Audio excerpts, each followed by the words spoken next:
भाई देखो गलत तो हुआ है। उधर निबियां पागल हो चुकी हैं खुशी से, इधर लोग बावले हो चुके हैं क्रिटिसाइज करने पे। आखिरकार गलत हुआ है तो किसके साथ ज्यादा गलत हुआ है, और ये बवाल कब रुकेगा? कर ले भाई, थोड़ा सा रहम कर।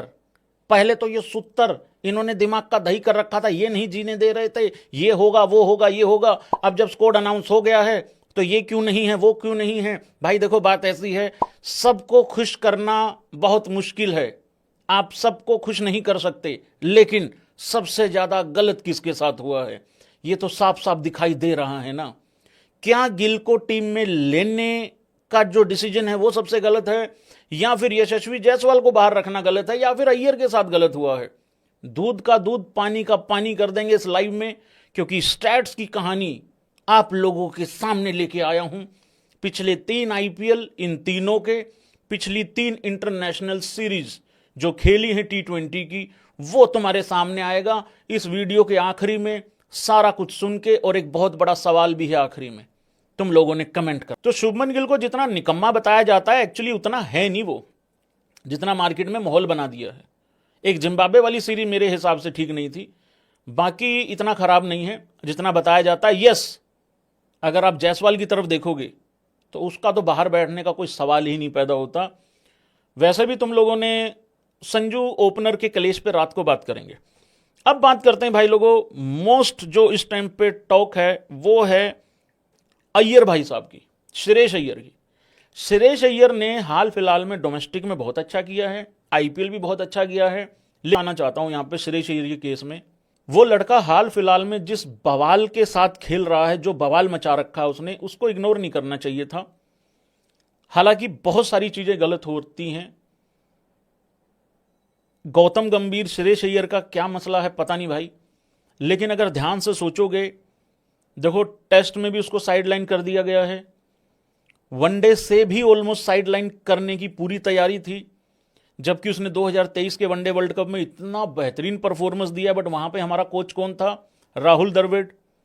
लेकिन उसके बाद जब चैंपियन ट्रॉफी आई, आप लोगों को याद होगा, बाहर बिठा दिया था। वो तो विराट कोहली को कोई इंजरी का कंसर्न हो गया, कोई बैक स्पैज्म वगैरह कुछ हो गया था, वो अवेलेबल नहीं था, फुली फिट नहीं था, इस करके इसको खिलाया अय्यर को। और उसका गुस्सा साफ देखने को मिला था उस पारी में, जहां के उसने पटाखे डाल दिए थे भाई, पटाखे बजाए थे उस बंदे ने। तो क्या रोहित शर्मा की बैकिंग थी?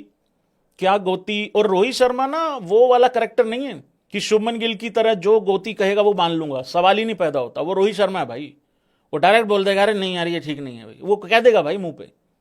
तो क्या इस वजह से श्रेयस अय्यर खेल गया? बहुत सारे लड़के हैं जिनके साथ ठीक नहीं होता। आज मेरे को बताओ सरफराज के साथ क्या गलत था भाई, क्या उसने गलत किया है? ईशान किशन से गलती होगी, कब तक सजा मिलेगी, कोई क्लैरिटी दी है? आज तक नहीं दी। उधर पीले वाले ऐंठे हुए हैं, वो कह रहे भैंस क्या, हमारा तो कोई नाम जिक्र ही नहीं है भाई कहीं। वो भी कोई ऐसा बंदा थोड़ी है कि जिसके ऊपर चर्चा भी ना हो, और कोई सवाल भी नहीं पूछता इन लड़कों को लेके।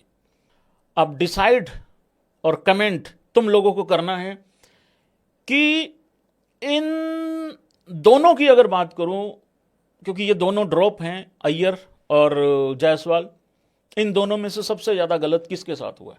मैं खुद चाहता था अय्यर खेले, बट अगर थोड़ा सा अगर किसी एक प्लेयर के पीछे भागने से अगर थोड़ा स्टैट्स की तरफ देखोगे, बॉस यशस्वी जायसवाल कहीं से भी इग्नोर नहीं किया जा सकता। लेकिन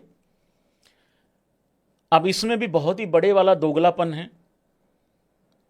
शुभमन गिल की एंट्री पे यह कहा जाता है कि लास्ट टाइम जब संजू खेला था, वो तो इस वजह से खेला था, संजू के बाहर मतलब संजू को अंदर लाने पे, वो तो इसलिए खेला था क्योंकि वहां पे शुभमन गिल नहीं था।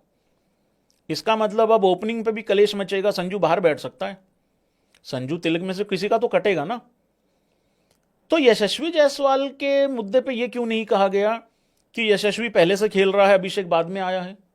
पर अभिषेक क्योंकि बहुत अच्छा इंप्रेसिव स्ट्राइक रेट है उसका, और मैं तो ये मानता हूं यार ईमानदारी से, मेरे लिए यशस्वी बाहर बैठे तो भी बहुत गलत है, अभिषेक बाहर बैठे मेरे से तब भी सहन नहीं होगा, ये फैक्ट बता रहा हूं मैं आपको। दूसरी चीज, लेकिन अभिषेक के लिए ये बोल दिया कि अभिषेक बॉलिंग भी कराएगा, भाई बॉलिंग तो ये भी करा लेगा, शुभमन गिल भी करा लेता है, इनसे भी करवा लो, ये भी करवा लेंगे, लेकिन मैं अभिषेक को बल्लेबाजी के लिए लूंगा, बॉलिंग के लिए थोड़ी लूंगा। तो ये वाली चीजें, हाँ वो करा लेता है, विकेट विकेट भी निकाल लेता है, वो ठीक है, लेकिन अब रेगुलर बॉल तो डलवाते नहीं हो, तो वो वाली चीज है। दूसरी सबसे, लेकिन पिछले 3 आईपीएल और पिछली 3 T20 इंटरनेशनल सीरीज में क्या किया है वो एक बारी देख लेते हैं भाई लोगों। आखिरी T20 सीरीज खेली थी ऑस्ट्रेलिया वर्सेज इंडिया, ठीक है, 2023, ये हुई थी 22 सितंबर से 3 दिसंबर के बीच में 2023। 2 पारियां मिली हैं, 61 रन हैं, एक में 53 हैं 37 बॉल में, एक में 8 रन है 7 बॉल में, 138 का स्ट्राइक रेट है। उससे पहले इंडिया वर्सेस न्यूजीलैंड 2022 नवंबर में ये सीरीज खेली गई थी, 130 का स्ट्राइक रेट है, 2 ही पारियां मिली हैं, 13 रन है, एक में 0 है, एक में 13 रन है 9 बॉल में, और मतलब मौके भी उतने कंसिस्टेंट नहीं मिलते हैं। अब ये देखो, इंडिया वर्सेस साउथ अफ्रीका 2022, एक ही यहां पे पारी मिली है खेलने को, एक ही मैच मिला है, तीसरा T20, 1 रन है 4 बॉल में। तो पिछली 3 T20 सीरीज तो जो है वो ज्यादा इंप्रेसिव है नहीं है।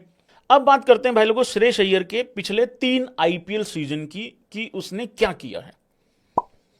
एक आईपीएल सीजन 2025 का जिसमें आग लगा दी, अपनी टीम को ऑलमोस्ट फाइनल जिता दिया होता, लेकिन किस्मत और भाग्य जो है भाई लोगों वो आरसीबी के साथ था।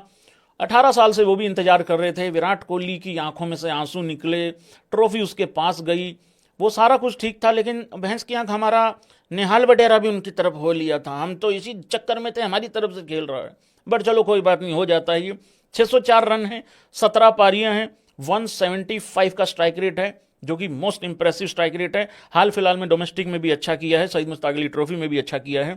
2024 के आईपीएल में क्या किया था, 146.86 का स्ट्राइक रेट है, 147 का स्ट्राइक रेट कर लो, 350 रन है, 351 रन है, 14 पारियां हैं, 39 एवरेज है।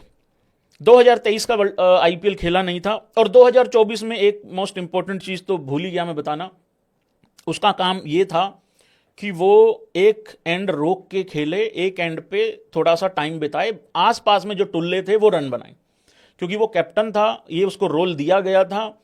दूसरी इंपॉर्टेंट चीज, आईपीएल भी जीता था, लेकिन आईपीएल जीतने के बाद किसी ने उतना अप्रिशिएट नहीं किया जितना अप्रिशिएशन होनी चाहिए थी।